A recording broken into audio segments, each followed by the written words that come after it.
قال رسول الله صلى الله عليه وسلم إن الرسالة والنبوة قد انقطعت فلا رسول بعدي ولا نبي।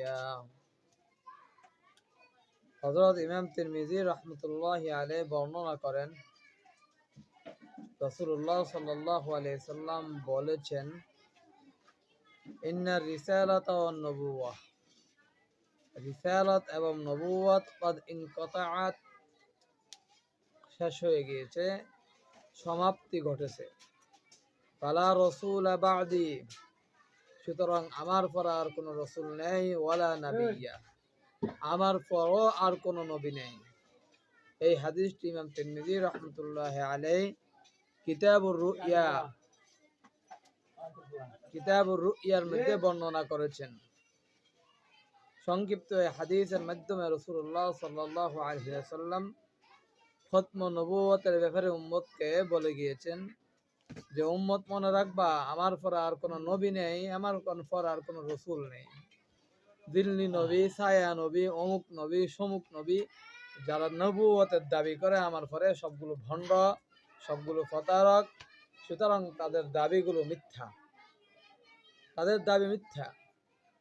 এই হাদিস আমাদের সামনে তাদের দাবির অসারতা প্রমাণ করে। সুতরাং রসুলের হাদিসের পরে, এই সহি হাদিসের পরে যে ব্যক্তি তাদের কাছ থেকে কোনো দলিল দাবি করবে যে তুমি যে নবী, তুমি যে সত্য, সেটির প্রমাণ দাও, সুতরাং যে প্রমাণ তালাশ করবে সে আর মুসলিম থাকবে না, সে নাস্তিক হয়ে যাবে, সে কাফের হয়ে যাবে, সে জিন্দিক হয়ে যাবে। সুতরাং দলিল প্রমাণবিহীন কোনো দলিলও দরকার নাই, প্রমাণও দরকার নাই। কোরআন এবং হাদিস থেকে যে দলিল আমাদের সামনে আছে, সেই দলিলের ভিত্তিতে কাদিয়ানীরা কাফের, কাদিয়ানীদের সমর্থকরা কাফের, যারা তাদেরকে কাফের বলবেন না তারাও কাফের, যারা তাদের কাছ থেকে দলিল তালাশ করবে তারাও কাফের। সুতরাং এখানে কোনো সন্দেহের অবকাশ নেই। এটাই মুসলমানদের ঈমান, এটাই আমাদের ঈমান, এটাই আমাদের আকীদা, এটা আমাদের বিশ্বাস, এটা আমাদের ভালোবাসা। এই জায়গায় যে আঘাত করবে, ইসলামী খেলাফা হলে তার বদলা নেওয়া হতো।